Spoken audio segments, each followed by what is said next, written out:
Good morning, everyone.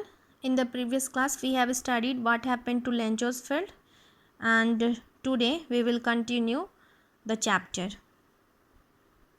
हम लोगों ने इससे पहले पढ़ा था लेंचो के होप के बारे में और उसके कॉर्नफील्ड के बारे में, एंड ये भी पढ़े थे कि उसके कॉर्नफील्ड के साथ क्या होता है, हेलस्टॉर्म आता है और जिसने पूरी तरह से डिस्ट्रॉय कर दिया है उसके फील्ड को। एंड वो लोग जो हैं उन लोगों के पास सिर्फ एक ही होप होता है और वो होप होता है गॉड का। हम लोग उसे आगे कंटिन्यू करेंगे। एंड जहाँ पे लेंचो जो है वो अपने जो सन्स हैं उनको वो बताता है कि वो अपसेट न हो और गॉड जो है वो उनका हेल्प करेंगे और कोई भी भूखा नहीं रहेगा। All through the night Lencho and thought only of his one hope, the help of God, whose eyes, as he had been instructed, seen everything, even what is deep in one's conscience. Lencho was an ox of a man, working like an animal in the fields, but still he knew how to write. अब यहाँ पे बता रहे हैं कि पूरी रात जो है वो लेंचो सोचता रहा। और क्या सोचता रहा? सिर्फ एक ही जो उसका होप था, और वो होप क्या था? हेल्प ऑफ गॉड, यानी गॉड के हेल्प का जो उसने सोचा हुआ था, जो होप किया हुआ था, बस उसी के बारे में वो सोचता रहा कि वो गॉड का हेल्प लेगा। हुज आइज, यहाँ पे हुज यानी गॉड के बारे में बता रहे। Whose eyes as he had been instructed and see everything, God जो है वो हर जगह हैं और उसके उन्होंने देखा है उसके डिस्ट्रक्शन को। वो जानते हैं कि वो उसका फील्ड जो है वो पूरी तरह से डिस्ट्रॉय हो गया है, और इस वो चीज़ उसे बचपन से सिखाई गई है। वो जानता है, बचपन से यही बताया गया है कि गॉड जो है हर जगह हैं, वो हर चीज़ को देखते हैं और वो जानते हैं जो इनर सेंस में होता है वो भी गॉड देखते हैं। बता रहे हैं कि even what is deep in one conscience, यानी कि कोई इंसान जो कुछ भी सोचता भी है तो उसके दिल में क्या होता है ये भी गॉड को पता होता है। तो ये बता रहा है कि गॉड ने तो सब कुछ देखा है और ये चीज़ उसको बचपन से सिखाई गई थी कि गॉड हर तरफ है, हर चीज़ देखते हैं। तो ये भी उससे देख रहे होंगे, वही यहाँ पे वो बता रहा है। लेंचो वॉज एन ऑक्स, अब यहाँ पे बताया गया है an ox was an ox of a man. Ox of a man means क्या होता है? यानी कि हार्ड वर्किंग मैन था। तो क्या बता रहा है कि लेंचो जो था वो कैसा इंसान था? हार्ड वर्किंग मैन था। Working like an animal in the field, जो एनिमल की तरह अपने फील्ड में काम करता है। But still he knew how to write, लेकिन वो पढ़ा लिखा है, वो जानता है लिखना। The following Sunday at and daybreak he began to write a letter and which he himself would carry to town and place in the mail. It was nothing less than a letter to God.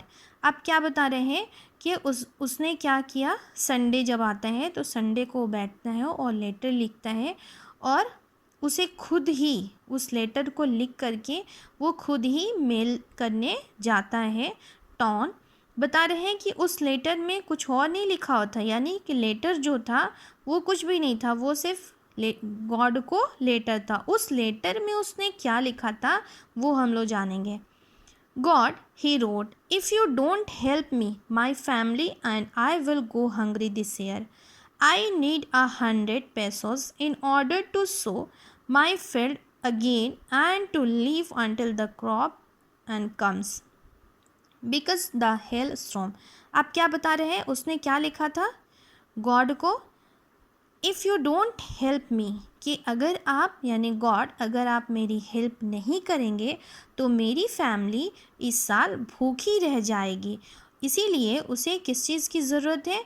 वो मदद मांग रहा है, उसे ज़रूरत है। बोलता है आई नीड 100 pesos, यानी कि उसे कितनी पैसों की ज़रूरत है? 100 pesos इन ऑर्डर टू सो, फिर से उसे फसल लगाने के लिए अपने फील्ड में इतने पैसों की ज़रूरत है, और जब तक फसल जो है वो रेडी नहीं हो जाता है तब तक वो क्या खाएगा। तो इसलिए बता रहे हैं कि वो सारा जोड़ करके बताता है कि उसे क्या करने पड़ेंगे, फिर से अपने फसल लगाने पड़ेंगे अपने फील्ड्स में, और जब तक फसल जो नई फसल जो लगेंगे वो जब तक नहीं आएंगे फील्ड से तब तक वो क्या खाएगा।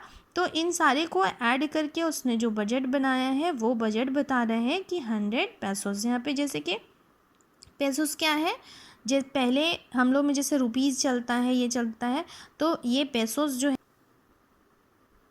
Pesos means American currency. Okay, तो उसे कितने पैसों की ज़रूरत है, कितने पेसोस की, 100 पेसोस की, जो उसने अपना बजट गॉड को बता दिया है। और आगे कंटिन्यू करता है कि उसे इन पैसों की ज़रूरत क्यों है, वो आगे कंटिन्यू करता है और फिर बता रहा है बिकॉज ऑफ, यानी कि उसके जो क्रॉप्स हैं वो ख़त्म हो गए हैं, डिस्ट्रॉय हो गए हैं, किस रीज़न से, आगे he wrote to God on the he wrote to God on the envelope. अब क्या बताते हैं कि एनवेलप के ऊपर उसने, जैसे हम लोग एड्रेस लिखते हैं तो एड्रेस में उसने क्या लिखा है, to God. Put the letter inside and still troubled went to town at the post office. He placed a stamp on the letter and dropped it into the mail box. अब क्या किया उसने, उस लेटर को उसने envelope में डाला, उसमें उसके ऊपर एड्रेस लिखा और उस एड्रेस में उसने क्या लिखा था, ओनली टू गॉड। अब वो वहाँ से लेकर के टॉन, अपने घर से वो जाता है, टॉन जाता है, पोस्ट ऑफिस जाता है और वहाँ पे स्टंप लगाता है, और स्टंप लगा करके उसको, उस लेटर को अपने मेल बॉक्स में डाल देता है। One of the employee who was a postman and also helped at the post office went to his boss laughing heartily and showed him the letter to God. अब क्या बता रहे हैं कि एक एम्प्लॉय जो रहता है, जो वहाँ का क्या रहता है, पोस्टमैन रहता है और पोस्ट ऑफिस में हेल्प भी करता है। अब बता रहे हैं कि वो जाता है अपने बॉस के पास, यानी डैट मीन्स पोस्ट मास्टर के पास जाता है, और वहाँ उसे बहुत हंसी आती है क्योंकि लेटर ऐसा था ही, गॉड को लेटर किसी ने लिखा था, तो ये सोच करके वो बहुत ज़्यादा हंस रहा था कि कितना कोई बेवकूफ़ होगा जिसने गॉड को लेटर लिखा है। तो वो बहुत ज़्यादा हंसता है और ले जा कर के वो लेटर पोस्ट मास्टर को दिखाता है। Never in his career as a postman had he known that address.